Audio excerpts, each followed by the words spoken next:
अभी जो हम लोगों का क्लास है वो है rule and responsibility of aerial survey agency in special survey. Special survey process में अभी तक आप लोगों ने एएसओ का, सर्वे ऑफिस का डिफरेंट एक्शंस के बारे में पढ़ा, सुना, जाना, और आप लोगों ने टेक्निकल गाइडलाइन में देखा होगा, एरियल सर्वे एजेंसी के बारे में पढ़ा भी होगा। पूरे सर्वे प्रोसेस का एक सबसे इम्पोर्टेंट पार्ट है हमारा एरियल सर्वे एजेंसी। चूंकि पिछले सर्वे में, डिविजनल और कैडेस्ट्रल सर्वे में मैप मेकिंग का जो पूरा प्रोसेस था वो कंप्लीटली मैनुअल था, जिसमें कि पूरा एक सर्वे टीम बनती थी, जिसमें एएसओ होते थे, कानूनगो होते थे, अमीन होते थे, और ड्राइंग बनाने के लिए डिफरेंट मुहर्रिर होते थे, और भी डिफरेंट टाइप के स्केचमैन होते थे, डिफरेंट टाइप के लोग होते। सारे लोग की जो टीम होती थी वो टीम बजाबता जाकर के गांव में कैंप करती थी, हर एक प्लॉट को नापती थी, मेजरमेंट करती थी, उनका एक स्केच तैयार करती थी, उसके बाद फिर हर एक प्लॉट को मैप पर काटती थी और एक फाइनली एक मैप तैयार करती थी। वो मैप तैयार करने में, एक गांव का मैप तैयार करने में कम से कम, अगर medium on an average size का गांव रहता था तो कम से कम 2 से 3 साल लगते थे। और मैप मेकिंग का जो प्रोसेस था वो अपने आप में काफी टफ था और टाइम टेकिंग था। इसी चीज को सिंपल करने के लिए और इसी चीज को सरल करने के लिए इस सर्वे में मॉडर्न टेक्नोलॉजी का सहारा लिया गया, और जिस टेक्नोलॉजी को हम लोग अभी ले रहे हैं वो मिक्स्ड टेक्नोलॉजी है, जिसमें कि हम लोगों को एरियल सर्वे के थ्रू ऑर्थो फोटोग्राफ तैयार करते हुए उनका verification through ETS and DGPS करना है। एक मेथड होता है जिसमें कि केवल ईटीएस और डीजीपीएस के थ्रू सर्वे किया जाता है। एक होता है कि कंप्लीट मैनुअल होता है। ये जो है हाइब्रिड मेथड है, जिसमें कि हम लोग ऊपर से फोटो लेते हैं, नीचे से उसका ग्राउंड वेरिफिकेशन करते हैं।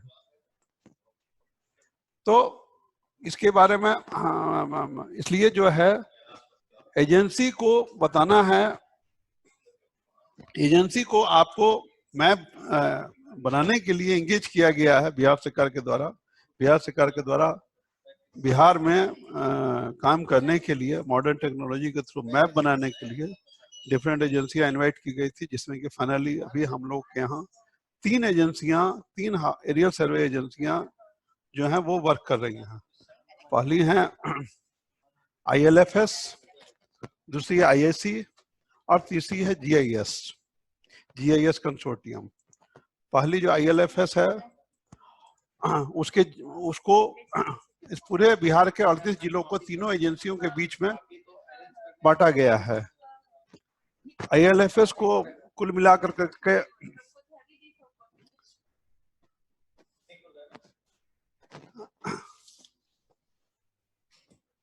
15 जिले दिए गए हैं, जबकि 7 जिले दिए गए हैं GIS को और 16 जिले दिए गए हैं IAC को। तो इस प्रकार से बिहार राज्य में जो 38 जिले हैं, इसमें तीनों एजेंसियों के बीच में जिसमें सबसे कम जिले GIS के हैं और सबसे ज्यादा IAC के हैं। और अभी जो 20 जिले हैं इसमें तीनों एजेंसियों के द्वारा के अंतर्गत जो जिले आते हैं वो तीनों एजेंसियों में के जिले हैं। पहला जो चरण में 20 जिले का जो सर्वे होना है उसमें ILFS के द्वारा जो जिन जिन जिलों में सर्वे किया जाएगा उसमें है नालंदा, मुंगेर, शेखपुरा, शिवहर, सीतामढ़ी, अररिया, किशनगंज, कटिहार। सॉरी, ILFS के जिम्मे जो है सिर्फ मुंगेर, शेखपुरा और नालंदा, ये जो फर्स्ट 20 जिले हैं इसमें इन 3 जिलों में इनके द्वारा किया जाना है। जबकि IAC के द्वारा जो है शिवहर, सीतामढ़ी, अररिया, किशनगंज, कटिहार, खगड़िया, लखीसराय, जहानाबाद, अरवल और पूर्णिया में किया जाना है। जबकि जो GIS एजेंसी है वो उसके द्वारा सुपौल, मधेपुरा, सहरसा, बांका और पश्चिमी चंपारण और जमुई में काम किया जाएगा। इन एजेंसियों का महत्वपूर्ण ये जानना है कि इन एजेंसियों का रोल क्या है। कब से इनका रोल शुरू होता है, इनके द्वारा क्या क्या काम किए जाने हैं और किस प्रकार से कोऑर्डिनेट किया जाना है और क्या काम किया जाना है इनके द्वारा।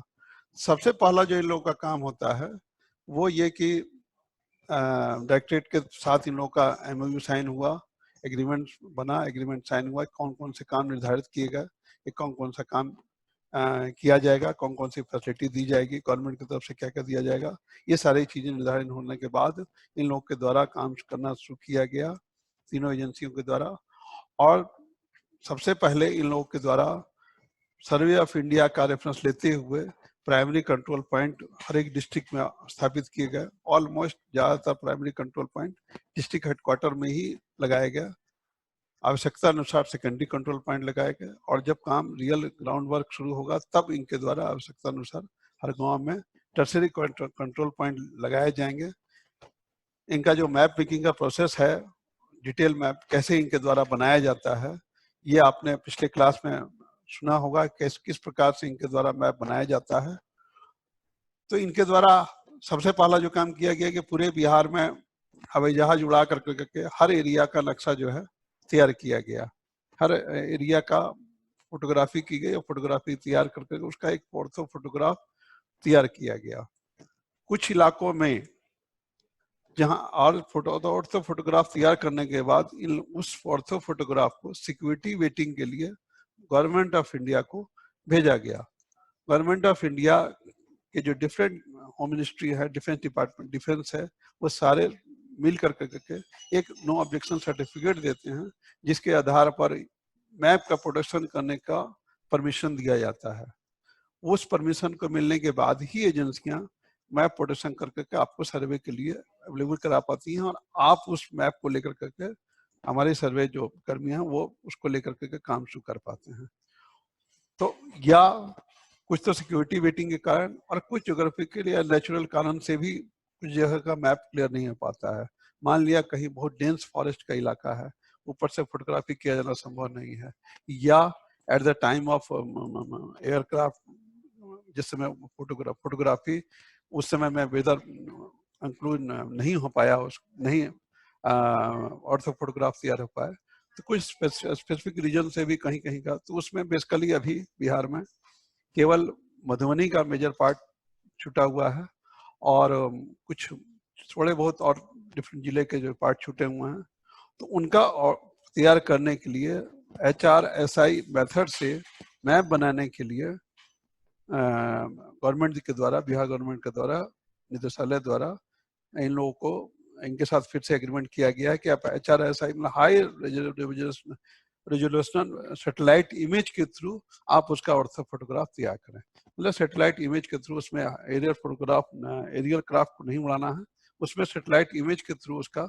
मैप तैयार करने का इन लोगों के साथ एग्रीमेंट किया गया है। इस प्रकार से हम लोग देखते हैं कि प्राइमरी कंट्रोल पॉइंट इन लोगों के द्वारा लगा दिए गए, उसके बाद ऑर्थो फोटोग्राफ तैयार करके अब इसके बाद इन लोग फोटोग्राफ तैयार करने के बाद उसकी पूरी प्रोसेसिंग करने के बाद जो ऑर्थो फोटोग्राफ तैयार होता है लैब में, और उसके बाद एक मैप तैयार करके डिस्ट्रिक्ट को सप्लाई किया जाता है। डिस्ट्रिक्ट के डिफरेंट कलेक्टर का, सेटलमेंट अफसर के यहाँ इन लोगों के द्वारा मैप सुपुर्द किया जाता है। अभी के समय में लगभग पूरे बिहार में लगभग 20,000 के आसपास मैप इन लोगों के द्वारा दिए जा चुके हैं, 20,000 गाँवों के। आपको ही मालूम होना चाहिए कि हमारे बिहार में जितने गाँव का सर्वे कराया जाना है वो लगभग 45,899, मतलब नियर अबाउट 45,900 के करीब गांव हैं, जिसमें 2-3 हजार, लगभग 2-3 हजार गाँव जो है वो नोटिफाइड एरिया में है। रूरल एरिया में लगभग 42-43 हजार गाँव हैं जिनका हमको सर्वे करना है। नोटिफाइड एरिया और अनसर्वेड एरिया जिसका पूर्व में कभी सर्वे नहीं हुआ, इन दोनों को छोड़ करके बाकी जगहों का सर्वे जो है, सर्वे करके एक ROR और मैप तैयार किया जाना। तो सबसे पहला काम इन लोग के द्वारा हुआ कि रियल फोटोग्राफी का काम कंप्लीट किया गया, मैप बनाया गया और वो map time to time supply किया जा रहा है। अब मैप मिलने के बाद की प्रक्रिया क्या होती है, डिफरेंट स्टेजेज में इनके द्वारा क्या क्या काम किए जाते हैं और क्या क्या इनके द्वारा प्रोवाइड किया जाना जरूरी है। प्रोवाइड किया जाना है, ये जानना आपके लिए सबसे जरूरी है। सबसे पहले जब डिस्ट्रिक्ट में मैप देते हैं, जब आप सेटलमेंट अफसर हमारा वहाँ चालू होगा, आपका सिविल जब चालू होगा, तो आपको मैप, ये डिफरेंट गांव के ये मैप आपको एजेंसी के ऑफिस से सप्लाई किए जाएंगे। और हर जिले में एजेंसी को एक ऑफिस खोलना है, सपोर्टिंग स्टाफ देना है, और जो भी जरूरी इक्विपमेंट्स हैं, जैसे अगर वेरिफिकेशन में हमको ईटीएस की जरूरत पड़ती है, ईटीएस डीजीपीएस की जरूरत पड़ती है, रीडिंग लेने के लिए डीजीपीएस चाहिए या मेजरमेंट करने के लिए ईटीएस चाहिए, तो वो भी इनके द्वारा ही प्रोवाइड किया जाना है। बेसिकली मोटे शब्दों में ये समझिए कि मैप से रिलेटेड, मैप मेकिंग से रिलेटेड जो कुछ भी काम है, उसके बारे में जो कुछ भी सुविधाएं हैं, जो कुछ भी इंफ्रास्ट्रक्चर, वो सारा का सारा इनके द्वारा अवेलेबल कराया जाना है। वेरिफिकेशन के समय में मैन पावर भी अवेलेबल कराना इनका काम है, सपोर्टिंग स्टाफ, ईटीएस ऑपरेटर, सब इनका अवेलेबल कराना है। अगर आपको किसी कंट्रोल पॉइंट की रीडिंग लेनी है, उसका वेरिफिकेशन करना है, तो वो उसकी भी डीजीपीएस रीडिंग इनके द्वारा ली जानी है। और आपका काम है इनके साथ वेरीफाई करना, अमीन का काम है वेरीफाई करना और ये सही सुनिश्चित करना, ऑथेंटिकेट करना कि हाँ ये सही है। काम इनके द्वारा किया जाना है, ऑथेंटिकेशन हमारे सर्वे टीम के द्वारा किया जाना है। सबसे फर्स्ट ऑफ ऑल इनके द्वारा मैप दिया जाता है, वो मैप एजेंसी के ऑफिस से आपको मिला, उसके बाद उस मैप को लेकर के हमारे जो अमीन होते हैं वो एक उस मैप को लेकर के और इनके भी एजेंसी कर्मी को लेकर के सबसे पहले जिस गांव का मैप होता है उस गांव में जाते हैं और उसका मिलान वहाँ के ग्राउंड रियलिटी के साथ करते हैं। उसमें जो बाउंड्री दी हुई है उसका मिलान उस पर करते हैं। वो बाउंड्री वेरिफिकेशन का काम कैसे किया जाएगा ये हम लोग आगे चल करके और डिटेल में पढ़ेंगे। किस तरह की पूरी प्रक्रिया जब बताएंगे तो कि कैसे बाउंड्री वेरिफिकेशन किया जाएगा और बाउंड्री वेरिफिकेशन में किन किन बातों का ध्यान रखा जाएगा। लेकिन अभी एजेंसी के संदर्भ में ये है कि एजेंसी के जो का दायित्व ये हुआ कि वो सिर्फ आपको मैप ही नहीं देगा बल्कि वो आवश्यकता अनुसार ईटीएस भी देगा और अपने स्टाफ भी देगा और जो उसके स्टाफ साथ में जाएंगे हमारे अमीन के और ग्राउंड पर जाकर के वो वेरिफिकेशन करवाएंगे और वेरिफिकेशन के बाद बाउंड्री फिक्स होने के बाद वो एक पूरे गांव का फिर से एक मैप तैयार करेंगे। वो मैप जो भी फोटोग्राफ में प्लॉट वाइज दिखाई दे रहा है वो प्लॉट वाइज वो मैप होगा जिसमें कि उनके द्वारा एक रफ नंबरिंग की जाएगी और नंबरिंग करते हुए और यथासंभव डायरेक्शन के हिसाब से पिछले सर्वे की जो बाउंड्री है वो भी दिखाई जाएगी हल्के रंग में।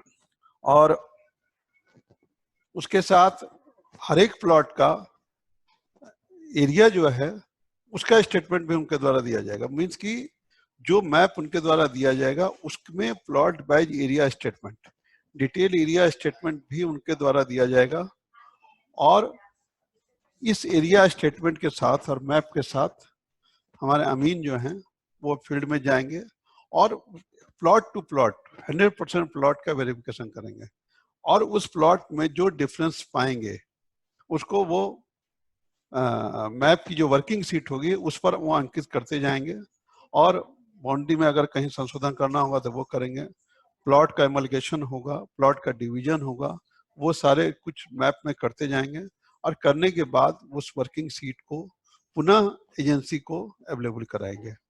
एजेंसी का यह दायित्व होगा कि फिर से वो उस करेक्शन किए हुए मैप को के अनुसार मैप में संशोधन करते हुए, चूंकि उसके पास सॉफ्ट कॉपी में सारे मैप अवेलेबल हैं और वो मैप उसको बनाया जाना है, तो वो जो भी करेक्शन करके हमारे अमीन देंगे उस करेक्शन के हिसाब से वो एक फाइनली बाउंड्री बनाते हुए, प्लॉट बनाते हुए और फिर से एक फ्रेश मैप हमारे सर्वे ऑफिस को देगा। उसके बाद उसी जो फ्रेश कॉपी मिलेगी उसके हिसाब से, उस मैप का के हिसाब से हमारे सर्वे टीम द्वारा जो है प्रपत्र 6 बनाया जाएगा और प्रपत्र 6 में जो आरओआर के क्रम का जो पहली जो इम्पोर्टेंट जो हमारा डॉक्यूमेंट है, सबसे इम्पोर्टेंट डॉक्यूमेंट जिसको हम लोग खेसा पंजी भी कहते हैं। खेसा पंजी मीन्स हुआ कि प्लॉट वाइज डिटेलिंग, उस गांव में जितने भी प्लॉट हैं उन सारे प्लॉट्स का डिटेल उसमें आ जाएगा। उसके बाद हम लोग जब आरओआर बनाएंगे तब उसको नेम वाइज और एरिया प्लॉट वाइज बांटेंगे कि शुरू में हम लोग जमीन का डिटेल तैयार करते हैं और जब किस्तवार खानापुरी करते हैं तब उसमें ओनरशिप डालते हैं कि कौन सा किसका है। तो एजेंसी के द्वारा करेक्शन किए जाने के बाद वो प्रपत्र 6 में बनेगा। उसके बाद एजेंसी के द्वारा ही, चूंकि उनके पास सॉफ्ट कॉपी है, कंप्यूटर पर बनाया गया है, हर एक रैयत का, हर एक रैयत के का जो भी प्लॉट है उसका एक एलपीएम बनाएगा, लैंड पार्सल मैप। मींस कि हर एक आदमी के द्वारा जो भी प्लॉट धारित किए गए हैं उसका एक लैंड पार्सल मैप भी उनके द्वारा बनाया जाएगा। उस लैंड पार्सल मैप के को प्रपत्र 7 के साथ, जो खानापुरी पर्चा आप लोगों ने पढ़ा है, खानापुरी पर्चा जिसमें कि रैयतों को दिया जाता है कि ये आपके द्वारा धारित की जाने वाली जमीन है, उसका ये उसके संबंध में पर्चा दिया जाता है।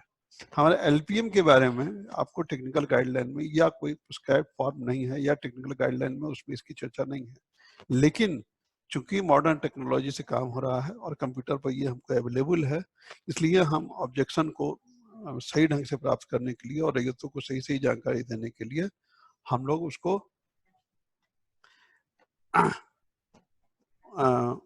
उसको लेकर करके हम लोग देंगे।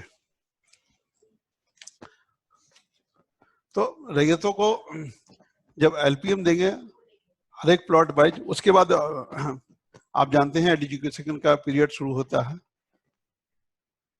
और एजुकेशन में इनके द्वारा जो है जो भी आपत्ति दी जाती है रैयतों के द्वारा, उस आपत्ति के आलोक में सुनवाई करने के बाद जो आदेश पारित किया जाता है, उस आदेश के फलस्वरूप हुए संशोधन को मानचित्र में संशोधित करने के लिए एजेंसी के द्वारा कार्रवाई की जाती है। एजेंसी को आदेश दिया जाता है कि आप इस हिसाब से संशोधन करें और उस हिसाब से एजेंसी के द्वारा जो है उसमें संशोधन की कार्रवाई की जाती है। इसी क्रम में जब भी जितने प्रति की आवश्यकता, आपके टेक्निकल गाइडलाइन में एक्ट में लिखा हुआ है कि कब कब पब्लिकली जो है कब कब पब्लिकली इसको पब्लिश करना है मैप को ऑब्जेक्शन इनवाइट करने के लिए, उस हिसाब से जो भी हमारे एक्ट प्रोवाइड करते हैं कि इन जगहों पर करना है, इतनी की आवश्यकता है, उसके हिसाब से एजेंसी को मैप प्रोवाइड करना है और एलपीएम प्रोवाइड करना है। और उसके बाद जो भी करेक्शंस हमारे द्वारा किए गए हमारे कर्मियों के द्वारा या रैयतों के द्वारा दी गई दावा आपत्ति के अनुरूप जो करेक्शन किए गए, वो सारे करेक्शन को उसको इंक्लूड करना है और तब तक अपडेट करते रहना है जब तक कि हमारे तरफ से, हमारे सर्वे टीम की तरफ से उसको फाइनली ओके नहीं कर दिया जाए। इट मीन्स कि ये फाइनल पब्लिक एजुकेशन की कार्रवाई 2 बार होती है, आप जानते हैं, एक आरओआर के ड्राफ्ट पब्लिकेशन के पहले, एक ड्राफ्ट पब्लिकेशन के बाद। तो ड्राफ्ट पब्लिकेशन के बाद भी एजुकेशन में जब किसी के द्वारा आपत्ति दी जाएगी और अगर आवश्यकता होगी संशोधन की, तो उस हिसाब से एजेंसी के द्वारा उसमें संशोधन की कार्रवाई की जाएगी।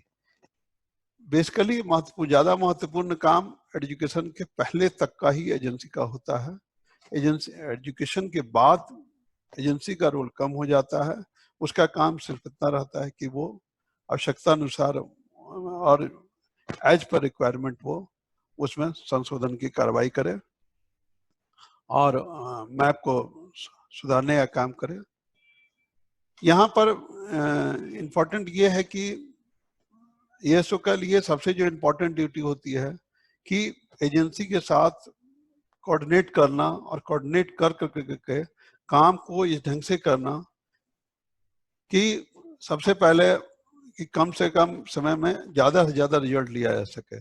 जैसे कि जब शुरुआत किया जाता है, जब फर्स्ट स्टेज में मैप दिया जाता है एजेंसी के द्वारा, सबसे पहला काम जो किया जाता है कि टाई जंक्शन को चिन्हित किया जाता है, कहाँ कहाँ पर मोनुमेंटेशन करना है, कहाँ कहाँ पर बाउंड्री है हमारी।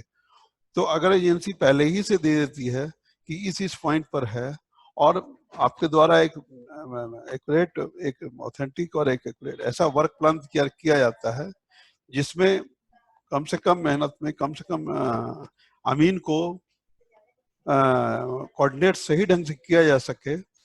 क्योंकि जब भी किसी गांव की बाउंड्री वेरिफिकेशन किया जाता है, वहां मोनुमेंटेशन कार्रवाई की जाती है, तो वहां पर न सिर्फ उस गांव के अमीन बल्कि अगल बगल के भी जो जिससे एडजुकेट छटे हुए जितने भी हैं उसके भी अमीन वहां रहते हैं। तो ऐसी हालत में ये एसओ का काम होता है कोऑर्डिनेट करना कि किस तरह से वो सबको कोऑर्डिनेट करेगा। दूसरा जो इम्पोर्टेंट, सबसे इम्पोर्टेंट काम एजेंसी का वो है मोनुमेंटेशन का काम।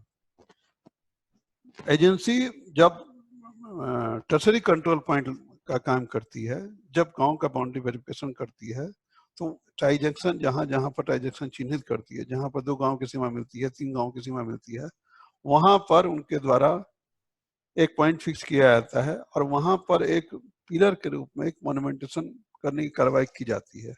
उस पिलर पर, वो पिलर एक पत्थर का एक स्ट्रक्चर होता है, एक पत्थर का पिलर होता है जिसका डिजाइन हमारे निदेशालय द्वारा बनाया कर दिया गया हमको।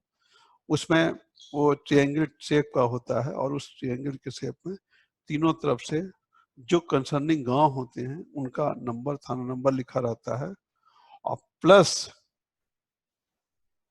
उस जगह का जो कोऑर्डिनेट होगा उसकी रीडिंग भी ली जाती है, जो बाद में ली जाती है। डीजीपीएस के द्वारा उस जगह की रीडिंग ली जाती है कि वो सही जगह पर है कि नहीं है, और उस रीडिंग को लोकेट किया जाता है मैप में, मैप की सॉफ्ट कॉपी में, और जो पिलर है बाद में उसमें भी उसका उसका डिजिट लिखा जाता है कि कोऑर्डिनेट उसका क्या है।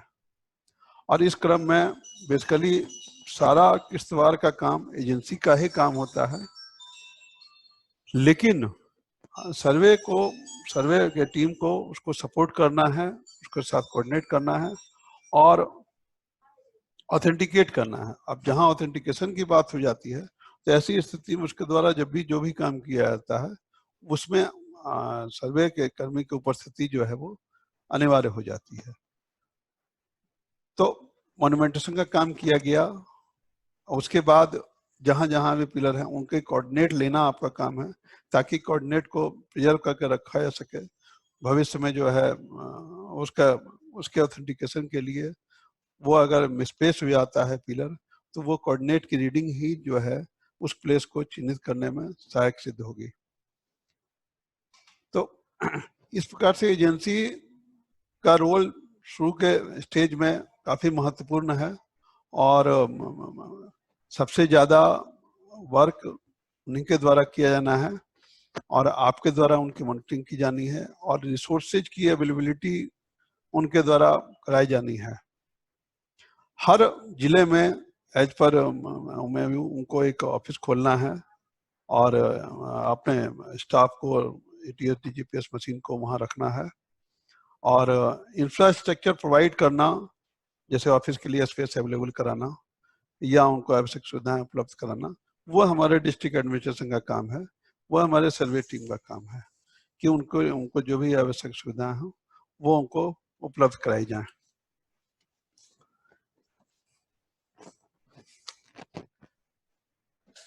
इसके अलावा एजेंसी के द्वारा जो एक इम्पोर्टेंट काम होता है, जैसे मैंने बताया था कि एरिया वाइज स्टेटमेंट देते हैं, उसी तरीके से पेरेंट चाइल्ड रिलेशनशिप बनाना भी एजेंसी का काम होता है कि कौन सा अभी बनने वाला प्लॉट किस किस प्लॉट से बना, पहले के किस प्लॉट से कौन कौन सा प्लॉट बना, उसको भी निकालना एजेंसी का काम है।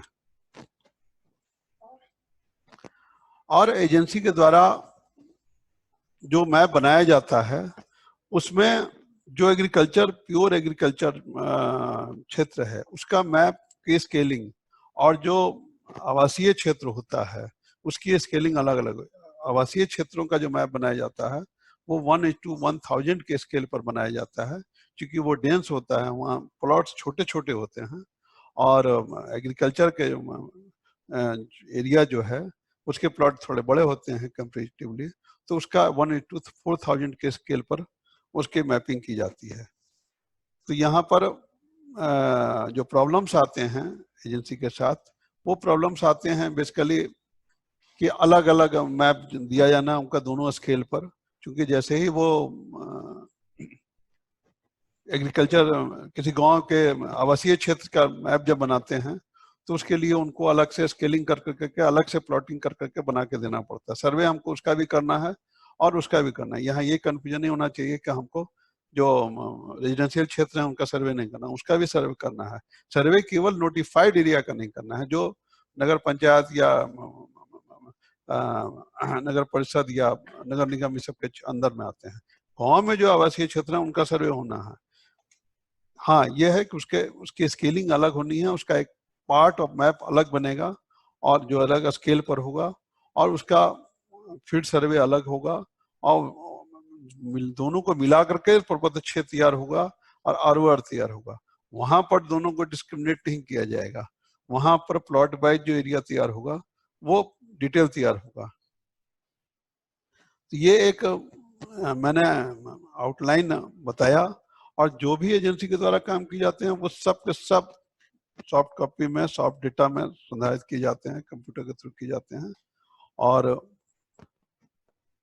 रेप्लिका बना करके देना है। यहाँ पर एक सवाल जो आएगा और एक जो प्रॉब्लम्स जो आपको देखने को कभी कभी मिलेगा कि जो एजेंसी के द्वारा जो एरियल फोटोग्राफी की गई, हो सकता है कि उसमें और अभी के सिचुएशन में डिफरेंस हो। तो वो डिफरेंस इसलिए वजह होता है कि वो जो टाइम गैप है, एजेंसी के द्वारा मान लिया कि एरियल फोटोग्राफी का काम 3 साल पहले किया गया, 4 साल पहले किया गया, 2 साल पहले किया गया, 1 साल पहले किया गया।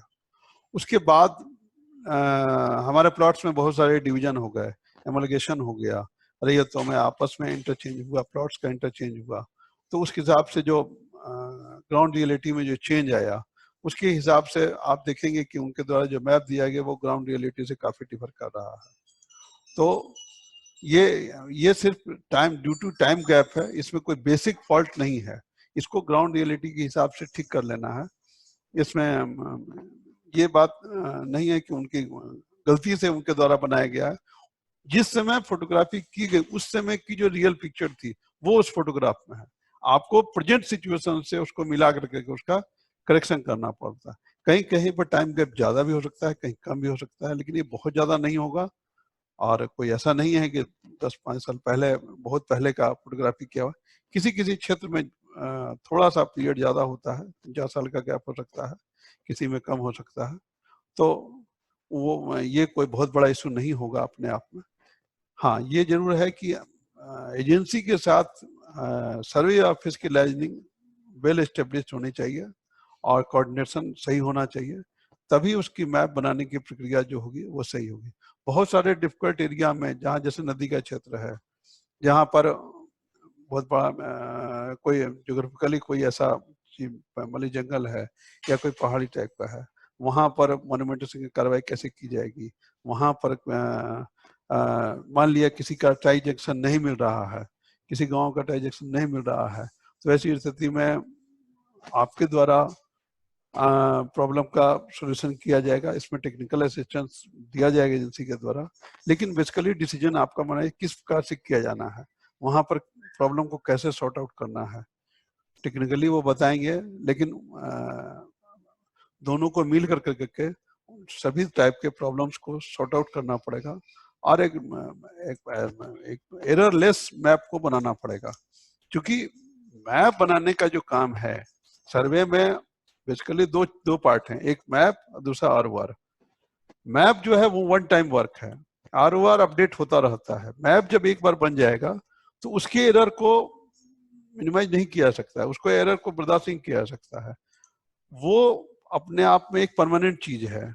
आरओआर चेंज होता है, आरओआर में आज इस सैयद के नाम से, आज कल उस सैयद के नाम से है, लेकिन मैप जो होगा फाइनली जब मैप बन जाएगा, उसके बाउंड्री में किसी तरह का कोई फॉल्ट रह जाएगा तो वो हमेशा के लिए रहेगा। और उस एक फॉल्ट के चलते उसकी एक पूरी फॉल्ट की पूरी एक चेन बन जाएगी, जो आपके हर एक के न सिर्फ विलेज बाउंड्री से लेकर के अंचल बाउंड्री या डिस्ट्रिक्ट बाउंड्री सबको इफेक्ट कर देगी और फिर उसका करेक्शन करना बहुत मुश्किल होगा।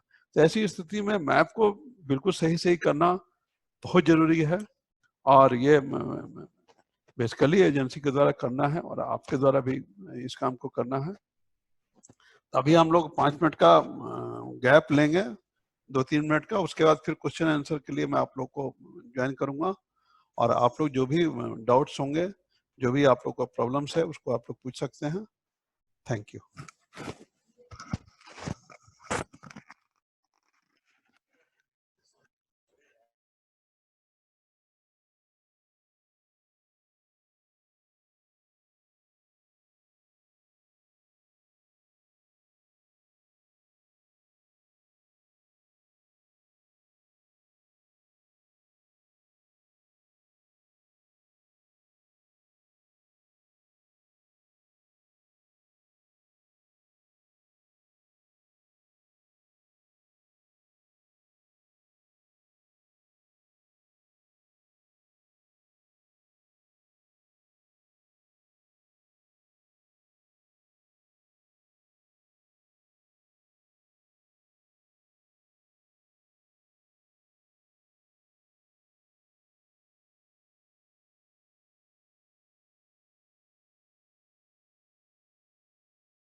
ये सब तो ये है, जैसे देगा वैसे देगा, ये करेगा वो करेगा।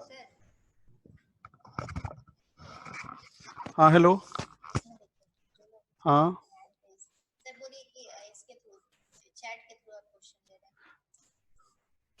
चैट के थ्रू लेंगे, ऑडियो के थ्रू लें। हेलो, कुछ लोग ऐसा करते हैं, हम लोग हम लोग 3 सेक्शन में क्वेश्चन आंसर का सेशन 3 सेक्शन में बांट देते हैं। ग्रुप ए का पहले क्वेश्चन लेंगे, फिर ग्रुप बी का लेंगे, फिर सी का लेंगे। और इसी वजह से और इसी बीच में कुछ लोग अगर चैट के थ्रू क्वेश्चन आंसर अगर करेंगे तो उसका भी हम लोग आंसर देंगे उस ग्रुप के। तो काइंडली आप लोग ग्रुप ए वाले पहले क्वेश्चन करें। इसके बारे में आप लोग टेक्निकल गाइडलाइन का जो है वो चैप्टर 3 और 4 पढ़ेंगे। उसमें आप चैप्टर 5 और 4 पढ़ेंगे तो आपको एजेंसी के काम के बारे में और भी डिटेल आप जान सकेंगे। मैंने जो आपको ब्रीफ किया वो एक डिटेल ब्रीफ किया पॉइंट वाइज की बेसिकली काम करना क्या है। आपको एजेंसी के साथ एजेंसी को क्या क्या करना है और किस किस स्टेज पे क्या क्या करना है। तो अब आप लोग मैं चाहूंगा कि आप लोग अपना क्वेश्चन पूछें।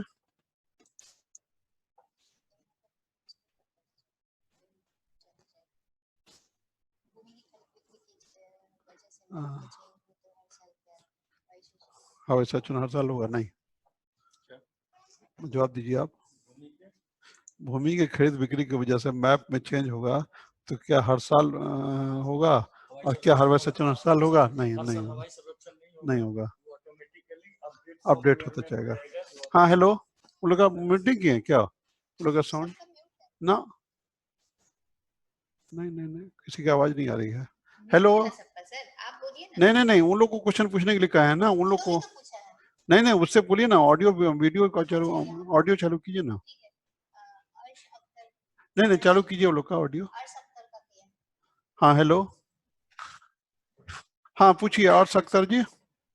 जी सर। हाँ। सर ग्राउंड किश्तवाड़ में सर ग्राउंड ट्रूथिंग का क्या काम होता है? ग्राउंड ट्रूथिंग का काम ये होता क्या है कि ग्राम सीमा का सत्यापन करना कि जो बाउंड्री बनाई गई है वो सही है या नहीं है। एक तो बाउंड्री आपको मिली जो लास्ट मैप की बाउंड्री थी, दूसरी बाउंड्री जो आपको दिखाई दे रही है, दोनों में क्या जी सर। डिफरेंस है। तो आप वेरीफाई कर करके एक एक यूनिक बाउंड्री बनाएंगे, एक लाइन। किसी भी गांव की बाउंड्री जो होगी वो दो लाइन नहीं होगी। अभी जो आप देख रहे हैं, अभी जो आप देखेंगे फील्ड में, तो आप देखेंगे कि जो पिछला जो नजर आ रहा है, मैप की जो बाउंड्री नजर आ रही है और एजेंसी के द्वारा जो दी जा रही है, वो दोनों एक दूसरे को क्रॉस कर रही है या दोनों में डिफरेंस है। तो ऐसी स्थिति में या दो लाइनें आ रही हैं, तो दो जी लाइनें सर। नहीं आकर के आपको एक लाइन बनानी है वहां पर। तो वो एक ओके लाइन सर। कौन सी होगी उसको डिसाइड करना है। उसको डिसाइड करने के डिफरेंट फैक्टर्स होंगे, वो एक पूरा प्रोसेस होगा। वो प्रोसेस हम लोग डिटेल एक क्लास में करेंगे कि कैसे सर, ग्राउंड। हाँ सर एक और लास्ट क्वेश्चन है सर, वो कोऑर्डिनेट को जो हम मार्क करेंगे सर, वो तो परमानेंट स्ट्रक्चर पे ऐसा हाँ, करेंगे जो हटे ना? नहीं नहीं, परमानेंट स्ट्रक्चर पर भी, परमानेंट स्ट्रक्चर पर मार्क नहीं करना है। परमानेंट हमको एक पिलर वहां पर लगाना है, पत्थर का पिलर लगाना है सर। परमानेंट स्ट्रक्चर के रूप में। हो जी सकता सर। है कि वो टाइम बीइंग फॉर नेचुरल क्लाइमेटीज के चलते या किसी कारण से वो नष्ट हो जाए, इसी वजह से ओके। उसका कोऑर्डिनेट हमको लेकर के रख लेना है सॉफ्ट कॉपी में, ताकि बाद में हम ये जान सकें कि ये कहाँ पर था। Otherwise thank you sir. आपको परमानेंट पिलरिंग के रूप में उसको लगाना है, एक पिलर के रूप में एक मोनुमेंट लगा देना है। जैसा जी कि सर। आप अभी आप कहीं कहीं गांव में जाएंगे तो आपको पिछले सर्वे के भी पिलर मिलेंगे। पिछले जी मतलब कि मीन्स की 100 साल पहले वाले भी जो पत्थर के पिलर थे जो जमीन के अंदर चले गए, जब आप जी सर्वे जी। करने जाएंगे बाउंड्री पर जाएंगे तो आपको वैसे पिलर भी कहीं कहीं मिलेंगे जो पिछले सर्वे में लगाए गए थे। और ओके वो सर। पिलर अगर अपने बिल्कुल सही जगह पर है तो आपको उसके हिसाब से अभी आपको फिर बाउंड्री बनानी पड़ेगी, और दूसरे जो उनसे रिलेवेंट रिलेवेंट पोजिशंस पर जहां पर पिलर लगाए जाने होंगे उन पोजीशन को क्लियर करना पड़ेगा, चिन्हित करना पड़ेगा कि अगला पिलर हमको यहाँ पर लगाना है। जैसे थैंक यू मान सर। लिया हाँ, कोई गांव में है 3 साइड से उसकी बाउंड्री है, एक साइड में पिलर लगा हुआ है, दूसरे साइड में नहीं लगा हुआ, तो आपको ये बताना पड़ेगा पिलर लगाना कहाँ पर है, एग्जैक्टली जी कहाँ सर। पर लगाना है। चलिए next. Okay thank you sir. हाँ नेक्स्ट, सब लोग को वर्क कर दीजिए ना। हाँ हाँ, सब लोग सुन रहे हैं? हाँ सत्य प्रकाश जी, सत्यम प्रकाश जी। Yes sir. हाँ, क्या पूछना है कुछ आपको? सारे लोग का म्यूट कर देते हैं, नॉन म्यूट कर देते हैं सब लोग को। हाँ सारे वो कर दीजिए ना, बारी बारी से देंगे क्वेश्चन, सबको अनम्यूट कर दीजिए। हाँ सब लोग मेरी आवाज सुन पा रहे हैं? हाँ नमस्कार। आप लोग आवाज तो नहीं जा रही है? हाँ आवाज जा रही है? सर आवाज आ रही है। आप लोग कृपया बारी बारी की प्रक्रिया जो है सर, हाँ हाँ हाँ बोलिए। शिविर के प्रमुख करेंगे या कि एजेंसी के द्वारा किया जाएगा नहीं, सर? शिविर मॉन्यूमेंटेशन की कार्रवाई जो है शिविर की देख रेख में, देखिए किसी का कुछ आवाज आ रही है, कहीं से कुछ साउंड आ रहा है। हाँ नाम बताइएगा अपना। कन्हैया सर। एमडी अख्तर अली। हाँ एमडी अख्तर अली। संदीप कन्हैया सर। हाँ संदीप कन्हैया। हाँ हेलो, अरे उधर से आवाज आ रही है बहुत बोल ज्यादा रहे सर। आपके साइड से। क्वेश्चन सुना जाए। हाँ हाँ बोलिए। हाँ बोलिए। मुकेश का सवाल सुना जाए। हाँ हाँ बोलिए। बोल रहा हूँ कि जैसे ये एरिया और मैप का सप्लाई करेगा, तो हाँ, आपके साइड से आवाज आ रही है, बहुत ज्यादा साउंड गूंज रहा है। सब लोग गर्मी किसी का लगता है कि सर किसका एक, पीसीपी टीसीपी क्या है? हाँ, PCP work primary control point, TCP work tertiary control point. 3 control point मैंने आपको बताए थे। प्राइमरी सर एक एमडी अख्तर अली म्युनिसिपल और नोटिफाइड एरिया का सर्वे कब करेंगे सर? उसका बाद में सर्वे होगा, जब उसी समय साथ में नहीं होगा सर? अख्तर अली साथ में नहीं होगा। एक मिनट म्यूट कीजिए सबको। करना है उसके बारे में थोड़ा एमडी अख्तर अली क्वेश्चन सुना जाए। हाँ, sir PCP MD Akhtar Ali पूछ लेना था एजेंसी के द्वारा किया जाएगा या कि शिविर के प्रभारी के द्वारा किया नहीं जाएगा? नहीं, आप लोग एक बार में 2-3 आप लोग राजेशन म्यूट कीजिए तो म्यूट कीजिए सबको। हाँ, अभी सर ज्वाइनिंग कब होगा? म्यूट कीजिए तो म्यूट वगैरह से म्यूट कीजिए ना। हो गया? नहीं, म्यूट नहीं हुआ है सबका। म्यूट नहीं नहीं नहीं। हाँ, सारे लोग को म्यूट कीजिए। हेलो, हाँ हाँ, मेरी आवाज आ रहा है। तो आप लोग पहली बात तो ये जान लीजिए कि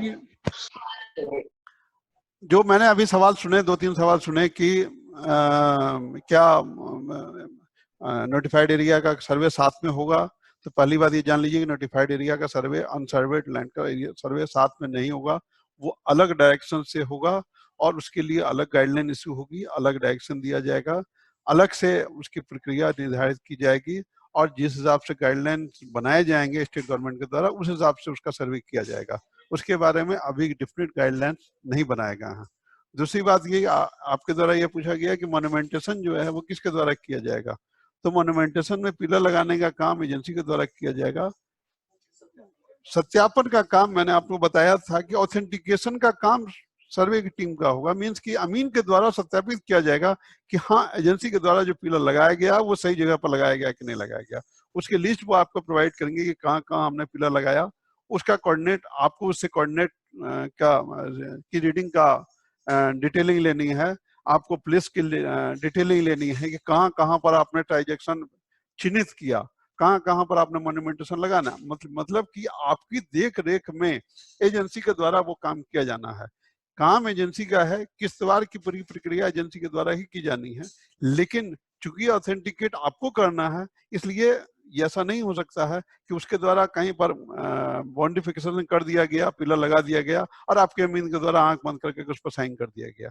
कोई भी अमीन जब तक कि अपने सामने में उसको ऑब्जर्व नहीं करता है, नहीं देखता है कि ये सही प्रक्रिया के द्वारा सही जगह पर है कि नहीं है, तब तक उसके द्वारा उस पर साइन नहीं किया जाएगा। और अगर किया जाता है तो भविष्य में उसमें जो भी त्रुटि आएगी उसकी रिस्पॉन्सिबिलिटी उस पर जाएगी। और जब अमीन के द्वारा किया जाएगा तो उसके बाद कानूनगो और एसओ के द्वारा उसको ऑथेंटिकेट किया जाना है। मींस कि मैप का ऑथेंटिकेशन सर्वे टीम के द्वारा किया जाना है। करने का काम एरिया में करने का काम एजेंसी के द्वारा किया जाना है। तो आप लोग के साइड से जो आवाजें आ रही थी उसमें कुछ जगह से कुछ एक्स्ट्रा साउंड्स बहुत ज्यादा आ रहे थे, जिसकी वजह से मुझे आप लोग का म्यूट करना पड़ा। तो काइंडली अगर किन्हीं का कोई साउंड सिस्टम या कोई साउंड या कोई ऐसा अगर साइड में हो तो कृपया करके उसको बंद कर देंगे, ताकि मैं आप लोग की आवाज सुन सकूं। आप लोग की आवाज बहुत ज्यादा गूंज रही थी। और जहां तक कोशिश कीजिए कि एक एक करके क्वेश्चन कीजिए, ताकि एक एक करके सबका जवाब दिया जा सके। साउंड ऑन कीजिए तो सबका, स्पीकर ऑन कीजिए तो। हाँ, इसको देंगे बाद में। Sir MD Akhtar Ali regarding Akhtar Ali, हाँ अख्तर अली बोलिए। अख्तर अली, हाँ अख्तर अली बोलिए। पहले महोदय एक बार शांत रहे। एक मिनट, एक आदमी पूछ रहे हैं तो शांत तो महोदय एक बार शांत रहे, क्वेश्चन को पूरा सुने। हाँ हाँ बोलिए। सर क्वेश्चन सुना जाए। हाँ कि आज से 100 साल पहले इस पॉइंट को बनाया गया था। सर क्या वर्तमान में एजेंसी के द्वारा उसी पॉइंट का निर्धारण किया गया है या उस जगह को चेंज भी किया जा सकता है? नहीं नहीं, उसमें देखिए, उसमें ये आप अच्छी तरह जान लीजिए कि जो ग्राउंड रियलिटी 100 साल पहले थी वो अभी के समय में नहीं होगी।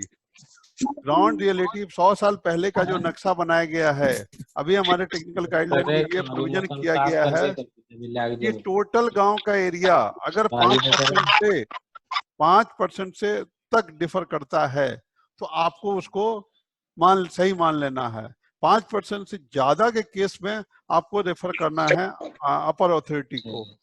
मतलब ये कि जो ट्रांजैक्शन, जो पिलरिंग, जो पॉइंट, बाउंड्री का जो पॉइंट पिछले सर्वे में था, कोई जरूरी नहीं है कि अभी के समय में वो पॉइंट उसी जगह पर आपको मिलेगा।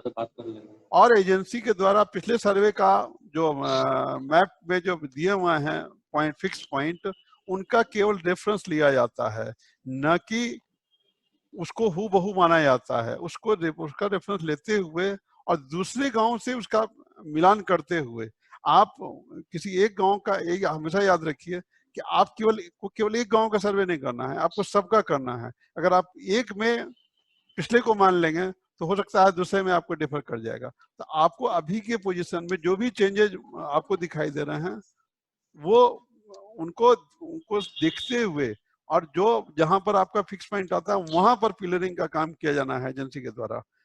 और उसके जो वेरिफिकेशन का जो काम होगा वो मैंने आपको बताया कि ग्राम सीमा सत्यापन कैसे की जाएगी, वो एक पूरा प्रोसेस है। उसके बारे में हम लोग डिटेल बताएंगे, तब आप लोग को क्लियर होगा कि कैसे गांव के बाउंड्री को फिक्स किया जाता है और कैसे मोन्यूमेंटेशन का काम किया जाता है, ट्रांजैक्शन को कहाँ पर लगाया जाना है, उसका पॉइंट कैसे निकाला जाता है। तो ये कंप्लीट प्रोसेस है और इस प्रोसेस में टाइम लगता है। आप जब ग्राउंड पर भी जाएंगे तो उसमें भी आपको समय देना पड़ेगा। हो सकता है कि कोई फिक्स पॉइंट आपको न मिले। उसमें अगर फिक्स पॉइंट नहीं मिलता है पिछले सर्वे का या किसी भी तरह का, तो आपको फिक्स पॉइंट क्रिएट करना पड़ेगा। क्रिएट करने के लिए आपको अगल बगल के गांव के पॉइंट से नापी करनी पड़ेगी। नवीन, बगल के गांव से नापी बात कर लेने एक बार। अच्छा ले आप कृपया बात नहीं कीजिए, कृपया बात नहीं कीजिए। एक आदमी आप लोगों ने पूछा था कि पीसीपी टीसीपी क्या होते हैं। तो प्राइमरी कंट्रोल पॉइंट जो डिस्ट्रिक्ट में लगाया गया, जो सर्वे ऑफ इंडिया के रेफरेंस पॉइंट से बना करके एजेंसी के द्वारा लगाया गया, और उस प्राइमरी कंट्रोल पॉइंट के आधार पर एरियल सर्वे उनके द्वारा किया करके मैप तैयार किया गया। उसके बाद जो सेकेंडरी कंट्रोल पॉइंट है, मतलब वो पूरे पॉइंट्स का एक नेटवर्क तैयार करते हैं, और नेटवर्क तैयार करने के बाद उस नेटवर्क के थ्रू एक दूसरे का वेरिफिकेशन करते हैं कोऑर्डिनेट्स रीडिंग के लेने के बाद। तो ये जो नेटवर्क होता है उस नेटवर्क को तैयार किया जाना है। तो उसमें प्राइमरी और सेकेंडरी उनको रियल सर्वे करने से पहले ही उनके द्वारा लगाया गया। टर्सरी जो ग्राउंड लेवल पर लगाना है, विलेज लेवल पर लगाना है, जो उसको उस समय में लगाया जाता है, बनाया जाता है। आपने पूछा कि दावा आपत्ति के समय में जब मानचित्र में बदलाव होता है तो अधिकार अभिलेख बनाने में टाइम टेकिंग होगा। तो दावा आपत्ति के समय में जो दावा आपत्ति दिया गया, जब आपके पास सारे दावा आपत्ति आ जाते हैं सबकी, जैसे जैसे आप सुनवाई करते जाते हैं और सुनवाई करने के बाद जो डिसीजन देते हैं उसके हिसाब से आप एजेंसी को एक बार लास्ट में सारे ऑर्डर्स के हिसाब से आप देते हैं कि ये चेंज करने हैं, और उसके हिसाब से उनके द्वारा चेंज कर दिया जाता है। उसमें कोई अलग से बहुत ज्यादा समय नहीं लगता है, क्योंकि उस सारे के सॉफ्ट कॉपी है, और आप एक बार जब सब डिसीजंस की देते हैं उसी को तरमीम कहा जाता है। तरमीम भी कहा जाता है कि आपने जो आदेश दिया, आपने जो करेक्शन किया, वो मैच में हुआ कि नहीं हुआ, वो एजेंसी के द्वारा किया जाएगा। उसमें बहुत ज्यादा एक्स्ट्रा टाइम की जरूरत नहीं है, बहुत ज्यादा अलग से उसकी नहीं है, जरूरत नहीं है। दूसरा जो आपने पूछा है कि रेजिडेंशियल और एग्रीकल्चर दोनों का मैप एक साथ ही बनेगा। तो ये जैसा मैंने बताया कि बनेगा एक साथ, लेकिन उसका मैप अलग अलग बनेगा, स्केल अलग अलग होगा। 1000 के 1 to 1000 के स्केल पर मैप बना कर देगा जो रेजिडेंशियल एरिया का होगा। लेकिन रेजिडेंशियल एरिया का मतलब ये नहीं हुआ कि कहीं गांव के खेत के बीच में 2 मकान बना हुआ है तो उसका अलग से मैप बनेगा, वैसा नहीं होता। वहां पर ग्रुप ऑफ हाउसेज होना चाहिए, बहुत सारे मकान होने चाहिए, एक रेजिडेंशियल लोकेट होना चाहिए फोटो से। बहुत सारे गांव में जहां तहां एक एक घर बने हुए हैं, उनकी गिनती नहीं होती है। रेजिडेंशियल एरिया का मीन्स हुआ कि हर गांव में गांव एक बीच में बसा रहता है जिसमें सारे गांव के घर बसे रहते हैं। अब उसी में से कोई आदमी ने बीच खेत में जाके मकान बना लिया तो उसके लिए फिर अलग से 1000 के स्केल नहीं बनता है। उसको बनाने का जो उद्देश्य होता है उसको पहले समझिए।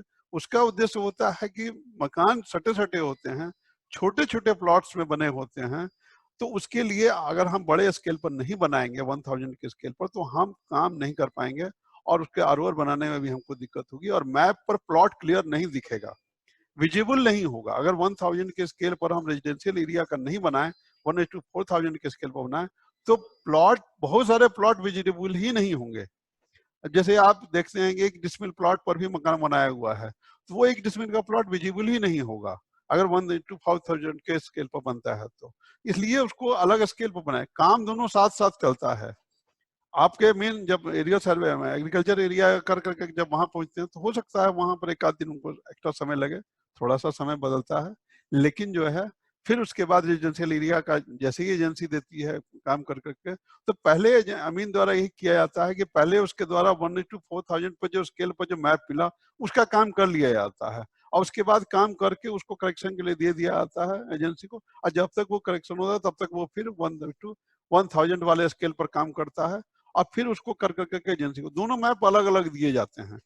मैप एजेंसी उसके एक पार्ट के रूप में, ओवरऑल मैप में वो एक नजर आता है, लेकिन रेजिडेंशियल का मैप अलग दिया जाता है, उसका मैप अलग दिया जाता है।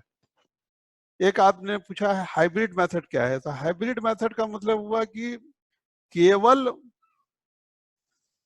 ईटीएस के माध्यम से नहीं करना है, केवल एरियल फोटोग्राफी के माध्यम से नहीं करना है। जैसे आपने गूगल का मैप देखा होगा, गूगल के जो मैप आते हैं वो केवल गूगल का मैप, उसमें कहीं कोई ईटीएस का रूल नहीं है, कहीं कोई सत्यापन नहीं है। उस तरीके से यहाँ पर दोनों को, एनालॉग और डिजिटल दोनों को मिलाकर के जो मैप बनाया जा रहा है वही हाइब्रिड कहलाता है।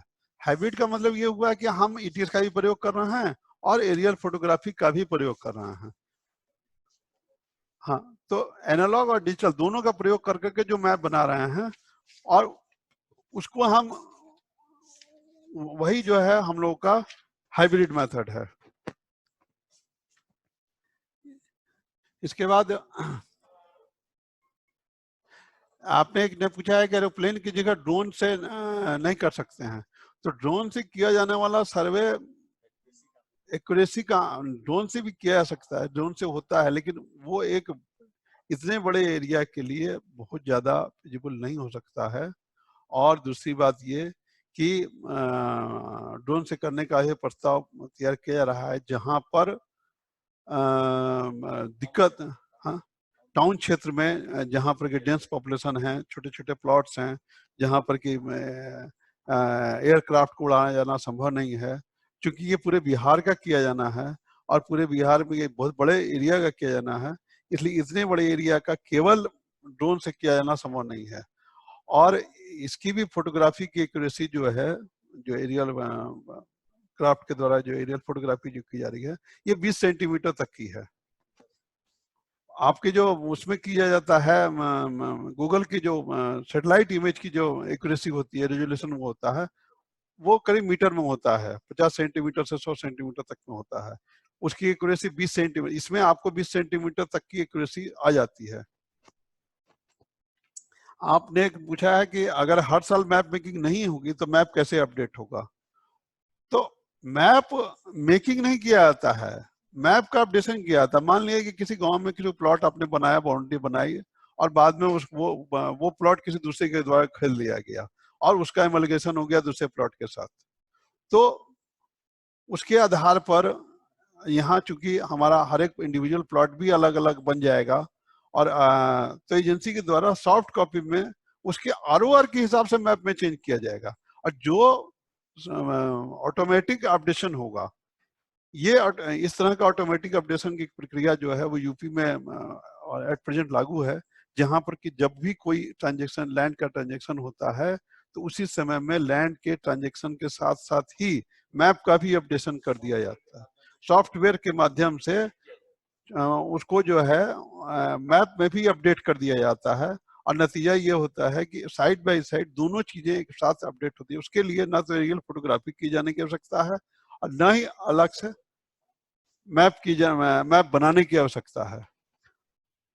एरिया के हिसाब से, प्लॉट के हिसाब से, ओनर के हिसाब से जो है रजिस्ट्री ऑफिस से उसको लिंक किया जाता है कि ये ए ने कोई प्लॉट बेचा बी को, तो बी के द्वारा नंबर, प्लॉट का नंबर, फलाना नंबर प्लॉट उसमें अमल किया या बाइफरकेट किया, या अलग हुआ या मिला, यही दो चीजें होती हैं। तो अगर अलग हुआ तो उस प्लॉट को, उतने एरिया को काट कर करके वो सॉफ्टवेयर के माध्यम से कट कर करके वो एक अलग प्लॉट हो जाता है, उसका एक अलग नंबर पड़ जाता है, और इस तरीके से नंबर ऑफ प्लॉट की संख्या हर साल बढ़ती चली जाती है। म्युनिसिपल सर्वे के बारे में पूछा है कि कब और कैसे होगा। तो म्युनिसिपल सर्वे के बारे में अभी आप लोगों को किसी तरह का कोई विचार नहीं करना है, कोई उसके बारे में पहले भी जब हुआ था सर्वे, कैडेस्ट्रल सर्वे, तो म्युनिसिपल सर्वे करने के लिए अलग से गाइडलाइन एक्ट बना था, म्युनिसिपल सर्वे एक्ट 1920 में बना था, जिसके आधार पर बहुत जगह सर्वे भी किया गया था। लेकिन अभी के समय में म्युनिसिपल सर्वे करने में बहुत सा तरह की कठिनाइयां हैं, बहुत तरह की प्रॉब्लम्स हैं, और प्लॉट्स का जो साइज है वो छोटा छोटा है। जैसे आपने कहा ड्रोन से सर्वे नहीं हो सकता, तो एरियल क्राफ्ट के मदद से बहुत इजीली नहीं है हमको म्युनिसिपल एरिया का भी कराना। म्युनिसिपल एरिया के ओनर से भविष्य में हो सकता है कि हाँ लाइडार, ड्रोन और भी रिलेटेड जो जितनी टेक्नोलॉजी हैं उनका इस्तेमाल करके हम सर्वे कर सकेंगे। और सबसे जो मेन बात है कि जो उसमें जो हमारे जो अर्बन डेवलपमेंट का जो डिपार्टमेंट है उनको भी किसी न किसी रूप में हम शामिल करेंगे, क्योंकि उनके द्वारा उसकी पूरा एडमिनिस्ट्रेशन संभाला जाता है। पूरा होल्डिंग, जो भी लैंड के ऊपर जो भी स्ट्रक्चर होते हैं, होल्डिंग्स होती हैं, उनका टैक्स उनके द्वारा, उनका मैनेजमेंट उनके द्वारा किया जाता है, इसलिए उनका पार्टिसिपेशन मस्ट होगा। और उनके द्वारा एरिया डिफाइन किया जाता है और टाइम टू टाइम एरिया का एक्सपेंशन किया जाता है। अभी के समय में जो डिमार्केशन ऑफ एरिया होता है किसी नोटिफाइड एरिया का, वो टाइम टू टाइम बढ़ता रहता है, घटता रहता है। पेरेंट चाइल्ड रिलेशनशिप के बारे में आप पूछ रहे हैं क्यों जरूरी है, एक आदमी पूछे हैं कि ऋतु शुक्ला कि क्यों जरूरी है। तो पेरेंट चाइल्ड रिलेशनशिप इसलिए जरूरी है कि मान लिया कि बाद में अगर किसी तरह का कोई क्वेश्चन उठता है या किसी तरह के विवाद की स्थिति पैदा होती है, किसी भी व्यक्ति के द्वारा कोई केस किया जाता है या किसी तरह का कोई डिस्प्यूट पैदा होता है, तो उस हालत में ये जानना बहुत जरूरी होगा ये प्लॉट किस प्लॉट का पार्ट था, कौन सा प्लॉट कहां से बना,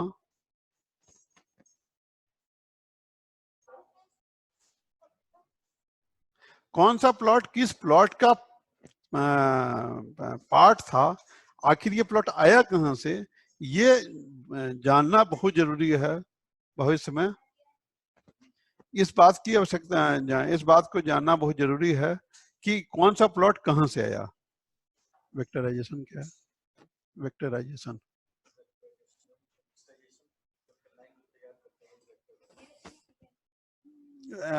आपके द्वारा पूछा गया है कि क्या पूछे, और न्यूज़पेपर वाला भी कोई, अच्छा ठीक है, ठीक। वेक्टराइजेशन पूछा है, वेक्टराइजेशन क्या है? तो वेक्टराइजेशन जो लाइन खींची जाती है, जो डिजिटाइज किया जाता है जिन लाइनों का एजेंसी के द्वारा सॉफ्ट कॉपी बनाने के क्रम में, उसी को वेक्टराइजेशन भी कहते हैं हम लोग। मैप बनाने में जो लाइन खींची जाती हैं, मैप में रास्टर इमेज पर जो लाइन खींचा जाता है उसी को वेक्टराइजेशन कहते हैं।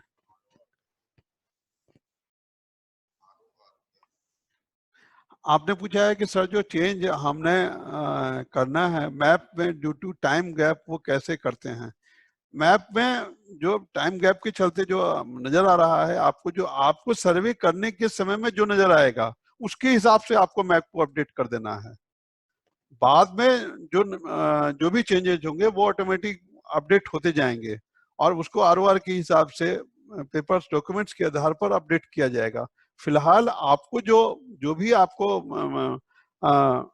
नजर आएगा और जो पेपर में है, दोनों का मिलान करते हुए ग्राउंड रियलिटी से उसको मैच करते हुए आपको सही कर देना है। हाँ, आरओआर आपने पूछा है आलोक कुमार, आरओआर क्या होता है? आरओआर मीन्स की रिकॉर्ड ऑफ राइट्स, अधिकार अभिलेख जो आप तैयार कर रहे हैं। अधिकार अभिलेख का सबसे पहला जो इनिशियल अधिकार अभिलेख के लिए जो जरूरी है हिस्सा पंजी, वो आप प्रपत्र 6 में तैयार करते हैं, जो पूरे ROR का आधार होता है। वही आगे चल करके ROR में कन्वर्ट कर जाता है और उसी के आधार पर बनाए गए ROR को आप प्रपत्र 12 में ROR के ड्राफ्ट के रूप में पब्लिश करते हैं और फाइनली फिर से आप एक नई खसरा पंजी बनाते हैं 17 में और फिर उसके बाद नया ROR बनाते हैं 20 में, प्रपत्र 20 में, जो बिल्कुल नया ROR होता है, जिसमें पुराना ROR नहीं होता है, जिसमें केवल नया होता है। तो रिकॉर्ड ऑफ राइट्स का मतलब ये हुआ कि किस रैयतवार प्लॉट्स का डिवीजन, जमीन है किसकी। एक तो हुआ कि जमीन का नक्शा क्या है, जमीन का दिखती कैसी है, जमीन का प्लॉट बाय जमीन को बनाना, और दूसरा हुआ इसके ओनरशिप को डिसाइड करना। तो ओनरशिप को डिसाइड करना ही मेन ROR का काम है। ROR का मतलब हुआ कि हर व्यक्ति के राइट को डिसाइड करना, हर व्यक्ति के राइट को क्लियर करना। ओपन कीजिए तो जरा सा कुछ क्वेश्चन। हाँ, डिजिटल ग्लोब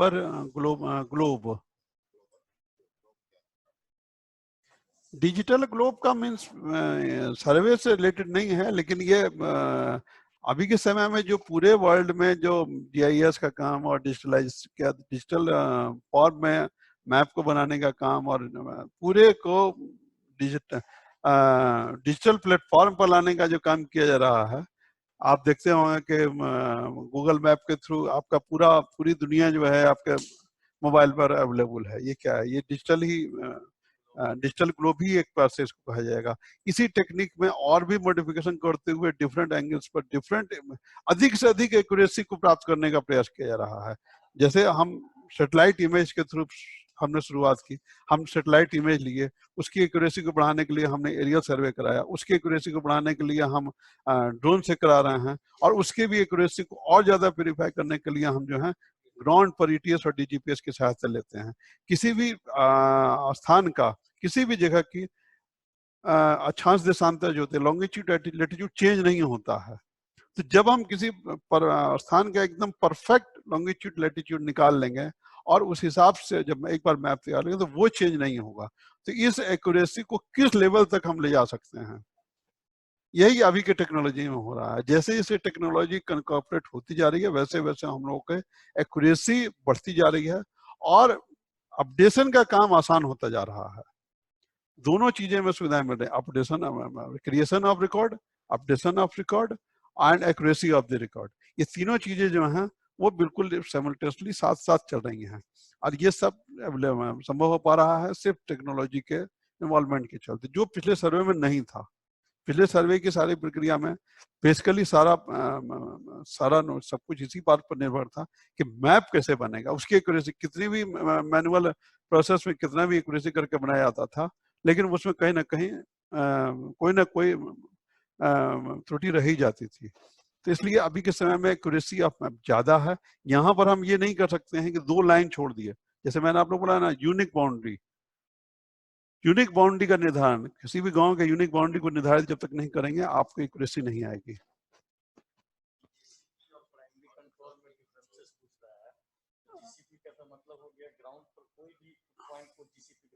हाँ, GCP और PCP ये पूछा है ना, तो GCP हुआ कि ग्राउंड कंट्रोल पॉइंट सबको कहा जाता है, चाहे वो प्राइमरी हो सेकेंडरी हो, कोई भी ऐसा पॉइंट जो प्राइमरी भी हो सकता है, सेकेंडरी, वो सारे के सारे ग्राउंड कंट्रोल पॉइंट कहलाते हैं। और प्राइमरी कंट्रोल पॉइंट उसका एक पार्ट हुआ, जो GCP का एक फॉर्म हुआ, जैसे कि primary control point, secondary control point, tertiary control point, ये 3 तरह के पॉइंट्स बनाए जाते हैं। ऑब्जर्वेशन के हिसाब से चेंज होते हैं, इनका एरिया के हिसाब से इनका फिक्सेशन किया जाता है, कितनी दूरी में प्राइमरी लगेगा, कितने डिस्टेंस पर सेकेंडरी लगेगा, और कितने डिस्टेंस पर हमारा जो है टर्शरी लगेगा। टर्शरी लगाने का जो सबसे बड़ा मकसद ये होता है कि भविष्य में अगर हमको मेजरमेंट करनी हो किसी प्लॉट की और उस प्लॉट के लिए कोई फिक्स पॉइंट खोजना हो, तो उसके लिए हम प्राइमरी तक नहीं पहुंच सकते हैं, टर्शरी से ही उसको काम चला सकता है। टर्शरी से प्राइमरी का कोऑर्डिनेट लेते हुए, रीडिंग लेते हुए, वो कोई भी आदमी प्लॉट का मेजरमेंट बड़े आराम से कर सकता है।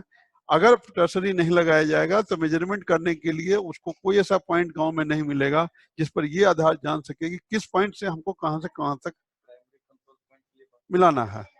तो प्राइमरी कंट्रोल पॉइंट के जो ऑब्जर्वेशन लिया जाता है डीजीपीएस के थ्रू उसकी एक्यूरेसी जानने के लिए, उसके लिए डीजीपीएस की 72 घंटे की रीडिंग जरूरी होती है। इट मीन्स कि उसको कम से कम 72 घंटे तक डीजीपीएस को वहां रीडिंग के लिए लगा देना पड़ेगा। और वो चूंकि आप जानते हैं कि अर्थ जो है वो रोटेट कर रहा है और सैटेलाइट भी रोटेट करता है। सैटेलाइट रोटेशन के बिहाफ में कैप्चर डिफरेंट पिक्चर को कैप्चर करता है।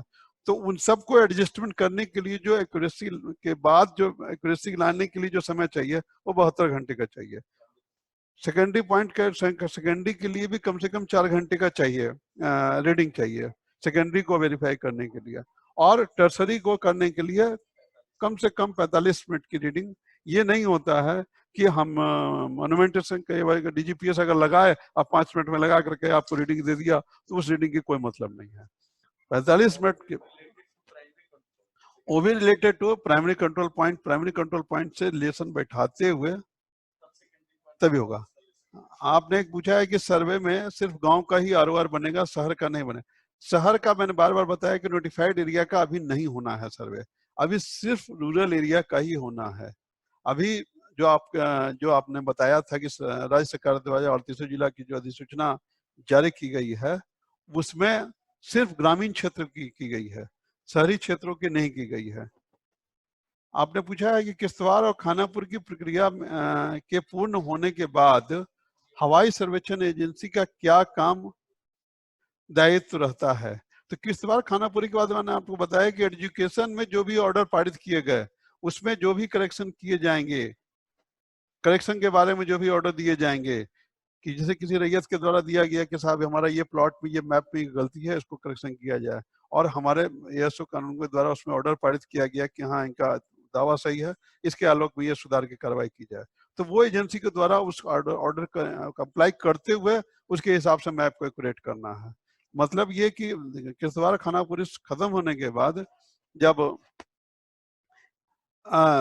जो भी रैयतों के द्वारा जो ऑब्जेक्शंस फाइल की जाएंगे और उस ऑब्जेक्शन के बाद जो डिसीजन दिया जाएगा और डिसीजन से जो रिजल्ट आएगा उस रिजल्ट को क्लियर कर देना है एजेंसी को, मैप में प्रवेश करते हुए सही मैप बना करके देना है।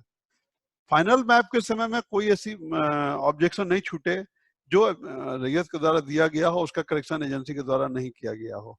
ये फाइनल पब्लिकेशन के बाद आपको देखना है कि हाँ वैसी को तरमीम की प्रक्रिया कही जाती है कि हमने जितने पिछले ऑर्डर किए वो सारे के सारे हमारे अनुपालित हो गए और सारे के सारे का जो है पालन कर लिया गया।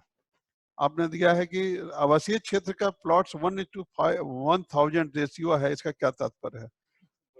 वही चीज है कि छोटे और बड़े में आप 4000 मतलब कि 1 बराबर 4000, 1 बराबर 1000, आप इस चीज को समझिए।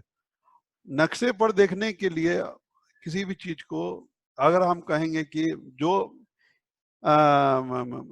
ग्राउंड पर 1 किलोमीटर है वो नक्शे पर अगर 1 सेंटीमीटर हमको नजर आएगा तो वो ज्यादा क्लियर नजर आएगा। अगर हम कहेंगे कि 1 किलोमीटर हमको नक्शे पर 1/2 सेंटीमीटर नजर आएगा तो उसकी विजिबिलिटी कम होगी। इसी तरीके से तो ये जो स्केलिंग होती है इसको इस हिसाब से बनाया जाता है कि नक्शे की विजिबिलिटी क्लियर रहे। मतलब कि जो जमीन पर 1000 होगा वो नक्शे पर 1 होगा और जो वहां 4000 होगा वो यहाँ 1 होगा। तो स्केलिंग का जो कंसेप्ट है वो यही है कि बड़े को का अनुपात छोटे के साथ बैठा करके दिखाना, और इसी आलोक में नापी की जाती है। नक्शे की जो नापी की जाती है जमीन के द्वारा और जमीन की जो नापी की जाती है वो इसी में गुनिया का प्रयोग किया जाता है कि गुनिया पर जो छोटा स्केल होता है उसका जो 1 सेंटीमीटर जो इसकी जो 1 रीडिंग होती है वो ग्राउंड के कितने उसके बराबर है वो उसको बैठाया जाता है, और यही इसी रीडिंग के द्वारा वेरिफिकेशन किया जाता है कि ग्राउंड पर जो बनी दूरी है वो सही है या गलत है और नक्शे के हिसाब से है या नहीं है, या उसके हिसाब से नक्शे पर है या नहीं है।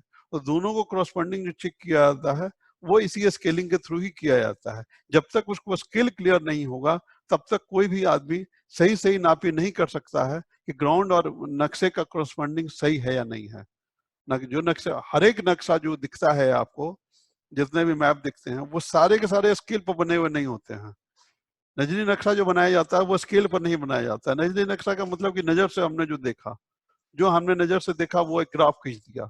और एक नक्शा होता है जिसको स्केल पर बनाया हुआ होता है। आपने बड़े बड़े मैप में, सर्वे ऑफ इंडिया के मैप में दिखा रहता है, आपने देखा होगा उस पर लिखा रहता है स्केल 1:1000, 1:4000, 1:25,000। अब मान लिया पूरे वर्ल्ड का मैप आप बना रहे हैं, हाँ, डिस्ट्रिक्ट का मैप बना रहे हैं, वर्ल्ड का मैप बना रहे हैं, टाउन का मैप बना रहे हैं, तो जितने बड़े एरिया को आप कवर कर रहे हैं उतना ही आपका स्केल बड़ा होगा। तो इसीलिए स्केल डिपेंड करेगा कि आपके मैप का एरिया क्या है, साइज क्या है। आप आवासीय क्षेत्र का बना रहे हैं गांव में, तो वो एक छोटा एरिया है, उस छोटे से एरिया का आप मैप बना रहे हैं, और उसमें अगर आप 1:4000 को बनाएंगे तो आपको दिखेगा ही नहीं वो प्लॉट। भूमि के आपने पूछा है सुजीत कुमार के भूमि की खरीद बिक्री की वजह से होने वाले परिवर्तन को मैप में कैसे दर्शाया जाएगा।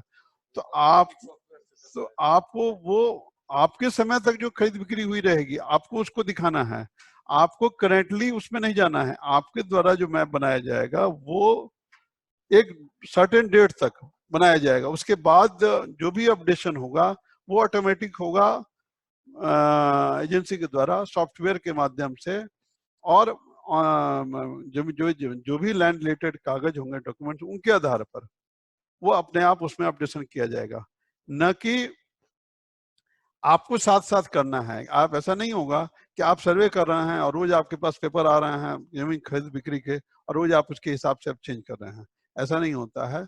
वो एक सर्टेन डेट आपके पास जो भी आपको जिस समय मिला, खरीद बिक्री रोज की चीज है, उसमें आपको आपके द्वारा कोई उसमें इन्वॉल्वमेंट नहीं, आपका इन्वॉल्वमेंट नहीं होना है। आपको एक महीने पहले मतलब लास्ट पीरियड तक का जो आपको आपके पास अवेलेबल है, जो आपको दिखाई दे रहा है ग्राउंड पर, वो आपको करना है। जो आपको पेपर अवेलेबल कराया गया उसके हिसाब से आपको कर देना है। आपको ये नहीं चिंता करना है कि हम कर दिया 10 दिन के बाद फिर जमीन ट्रांसफर हो गई दूसरे को तो आप फिर से हम चेंज करें, ऐसा कुछ नहीं होता है। डे टू डे वाले में आपको वो नहीं करना है। एक लिखा है कि त्रिसीमानों और मुश्किलों की पहचान और 2 मुश्किलों का डीजीपीएस ऑब्जर्वेशन क्या है। तो मैंने बताया कि जब आप किसी गांव की बाउंड्री फिक्सेशन करने जाते हैं तो सबसे पहले ट्रांजैक्शन की पहचान करते हैं, कहाँ पर गांव के साथ इसकी सीमा मिलती है, वो कौन सा पॉइंट है जहां जिसको हम त्रिसीमाना के रूप में चिन्हित करेंगे, किस पॉइंट पर क्रॉस कर रहा है लाइन, दूसरे गांव का बाउंड्री क्रॉस कर रहा है, उसको ट्रांजैक्शन के रूप में चिन्हित करेंगे और वहीं मोन्यूमेंटेशन करेंगे। और जब मोन्यूमेंटेशन करेंगे वहीं पर डीजीपीएस लगा करके पहले एटीएस से नापी कर करके उस पॉइंट को फिक्स करेंगे और तब डीजीपीएस से उसकी रीडिंग लेंगे कि उसका कोऑर्डिनेट क्या निकलेगा। और एजेंसी द्वारा जब हम मोन्यूमेंटेशन करेंगे और उसका ट्रांजैक्शन फिक्स करके उसकी बाउंड्री फिक्स करेंगे, तब हम देखेंगे कि एजेंसी के द्वारा जो कोऑर्डिनेट दिया गया है हमको, और वहां पर जो कोऑर्डिनेट आ रहा है, जो डीजीपीएस बता रहा है, वो दोनों सेम है कि नहीं है। अगर डिफरेंस है तो कितने का डिफरेंस है, वो पॉइंट कितना खिसकेगा। वो पॉइंट हो सकता है कि आपको ग्राउंड के हिसाब से, आपके ग्राउंड के हिसाब से नहीं खिसक रहा है, एजेंसी के रीडिंग में फॉल्ट है या आपके रीडिंग में फॉल्ट है, आपको खिसकाने की जरूरत है या उसको करेक्शन की जरूरत है। ये वहां पर रीडिंग लेने के बाद आपको क्लियर करना पड़ेगा। और 2 मुश्किलों का डीजीपीएस ऑब्जर्वेशन का मतलब है कि हर पॉइंट का कोई ना कोई डीजीपीएस ऑब्जर्वेशन का मतलब है कि उस स्थान का अक्षांश देशांतर प्राप्त करना, उस स्थान का की रीडिंग डीजीपीएस लेकर के जो बताता है वही उस पॉइंट का डीजीपीएस ऑब्जर्वेशन होता है, कोऑर्डिनेट होता है जिसको कहते हैं। नेक्स्ट क्वेश्चन कोई? हाँ, ये तो पूछे थे ना कि अगर जमीन की खरीद बिक्री होती है तो हिस्सा नंबर भी चेंज होगा, तो वो नंबरिंग में अद्यतन कौन करेगा? तो एनआईसी के द्वारा एक भू नक्शा सॉफ्टवेयर बनाया गया है। जब आप सॉफ्टवेयर के बारे में जानेंगे तो ये जब नक्शा फाइनल हो जाएगा और उसके बाद जब खरीद बिक्री होती रहेगी तो वो उसके हिसाब से वो अपडेशन अपने आप हो जाएगा और वो जैसे मैंने आपको बताया कि यूपी में सेल्फ, उसी तरीके से यहाँ भी सॉफ्टवेयर के माध्यम से उसको डॉक्यूमेंट के आधार पर, पेपर के आधार पर हमको कोई भी खरीद बिक्री होगी तो किसी न किसी प्लॉट से वो हटेगी या उसमें जुटेगी, तो दोनों ही स्थिति में अपडेशन जो है उसी हिसाब से किया जाएगा। सॉफ्टवेयर जो है उसको अपडेट कर देगा, या तो उसमें से काट करके अलग बना देगा या तो फिर और नया नंबर, हाँ नया नंबर उसमें दे करके एक लास्ट में नंबर जुड़ जाएगा, और नंबर ऑफ बटन नंबर जिसको कहते हैं कि उसका एक पार्ट हुआ, और लास्ट में जो टोटल नंबर्स होंगे उसके लास्ट में फिर वो नंबर ऐड होते चला जाएगा, और उस गांव का नंबर ऑफ प्लॉट जो है वो बढ़ने के केस में बढ़ेगा, एमलगेशन के केस में एमलगेट होगा। ट्रांजैक्शन पर कोऑर्डिनेट कैसे निकाला जाता है? तो वही डीजीपीएस की रीडिंग ही उसका कोऑर्डिनेट बताती है। ऑब्जर्वेशन करके जो बताया ना कि 45 मिनट की रीडिंग जो होती है, 4 घंटे की रीडिंग होती है, 45 मिनट की रीडिंग होती है, उससे अगर आपको बहुत ज्यादा एक्यूरेसी चाहिए, नहीं मैच कर रहा है, मान लिया कि आपने 45 मिनट की रीडिंग की, बहुत ज्यादा मिसमैच हो रहा है, तो आप 4 घंटे की रीडिंग ले सकते हैं। 4 घंटे से भी मिसमैच किया तो हो सकता है कि आपको प्राइमरी से लेने में आपको 72 घंटे की रीडिंग लेने पड़े। तो ये निर्भर करेगा कि, और अगर उसके बाद भी अगर मिसमैच कर रहा है, नहीं मैच कर रहा है, तब आप एजेंसी को क्लेम कर सकते हैं कि आपके द्वारा जो रीडिंग किया गया है वो गलत है। क्या लैंड पर पार्सल मैप में कोऑर्डिनेट भी मेंशन होगा? हाँ होगा, हर जगह का। देखिए हर जगह लैंड पार्सल मैप में कोऑर्डिनेट नहीं, लैंड पार्सल मैप जो एजेंसी को रैयत को दिया जाएगा उसमें नहीं मैप होगा, उसमें नहीं होगा, उसमें कोऑर्डिनेट नहीं दिया जाएगा, क्योंकि हर पार्सल मैप का दिया जाना संभव नहीं है। ये आपके लिए है कि आप किसी भी जगह का कोऑर्डिनेट एजेंसी से चाहें तो मांग सकते हैं, वो आपको कहीं का भी कोऑर्डिनेट निकाल करके दे सकते, क्योंकि इसके पास हर जगह का कोऑर्डिनेट वो निकाल सकता है। लेकिन हर पार्सल मैप में उसका दिया जाने का कोई मतलब नहीं है, और हर रैयत को उससे मतलब नहीं है कि उसके कोऑर्डिनेट क्या है, उसके मैप का, चूंकि लैंड पार्सल का नहीं होता है, और लैंड पार्सल का कोई मैप नहीं होता है, कोऑर्डिनेट नहीं होता है, कोऑर्डिनेट पॉइंट का होता है। कोऑर्डिनेट जो होता है वो पास पूरे प्लॉट का नहीं होता है, वो उस प्लॉट के एक पॉइंट का होता है, और उस पॉइंट, फिक्स पॉइंट के आधार पर कोई किसी लैंड पार्सल मैप को जस्टिफाई किया जाता है। तो ऐसी स्थिति में किसी भी लैंड पार्सल मैप का कोऑर्डिनेट देना का कोई वो नहीं है। रिलीफ डिस्टॉर्शन और ROR तो मैंने कई बार समझाया, और ये आपने पूछा है कार्टोसेट, रिलीफ डिस्टॉर्शन और कॉमर्शियल रोल रेंटिंग होता है, रेंट रोल होता है, क्या होता है, कितना लगान लगता है। तो ये जो आपके क्वेश्चंस हैं कार्टोसेट और ये रिलीफ डिस्टॉर्शन वाले, कार्टोसेट तो आप जानते हैं कि सेटेलाइट है जो कि सेटेलाइट इमेज देता है, और ये जो कॉमर्शियल रेंट रोल की जो बात कर रहे हैं, तो आप जब रूल्स देखेंगे, स्पेशल सर्वे रूल्स में जो दिया हुआ है, हर टाइप के लैंड का रेंट दिया हुआ है, कॉमर्शियल का क्या होगा, रैयती का क्या होगा, जैसे कि बासगीज जमीन के 1 रुपए डिसमिल है, गवर्नमेंट लैंड का क्या होगा, कॉमर्शियल का क्या होगा, उसमें 6 टाइप डिफरेंट कैटेगरी बनाई हुई है, और डिफरेंट कैटेगरी का डिफरेंट रेंट दिया हुआ है। हाँ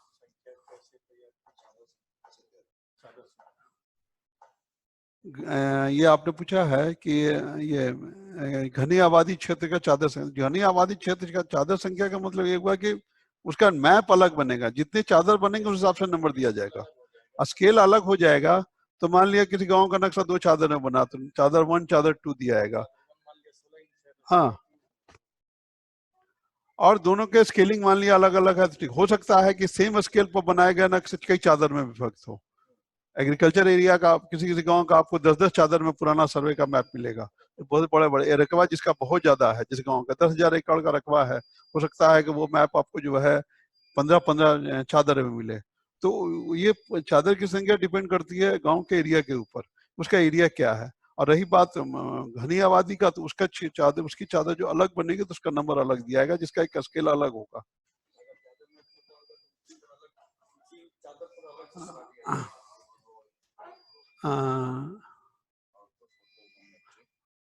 ऑर्थो फोटोग्रामेट्री नहीं, आपका कोई रोल नहीं है। ऑर्थो फोटोग्रामेट्री में आपका रोल नहीं है।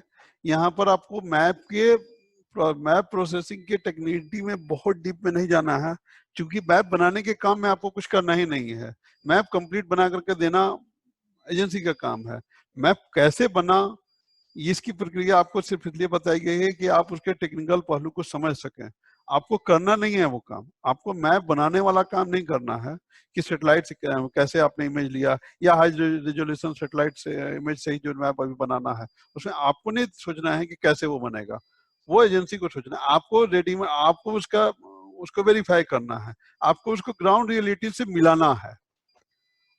जानना आपको टेक्निकल पहलू उसके डिफरेंट कोऑर्डिनेट्स के बारे में, या डिफरेंट टेक्निकल पहलू को जानना इसलिए जरूरी है क्योंकि आप उसकी गलतियों को आसानी से पकड़ सकें। और उसका वेरिफिकेशन करने के लिए जिस चीज को जानना जरूरी है, उस चीज को जानने की कोशिश आपकी होनी चाहिए। और उन चीजों को जानना भी जरूरी है कि आपके वेरिफिकेशन में वो कैसे वो सही साबित हो, और आपके द्वारा जो वेरिफिकेशन किया गया वो सही है कि नहीं है, और उस वेरिफिकेशन किया जाने का आधार क्या है।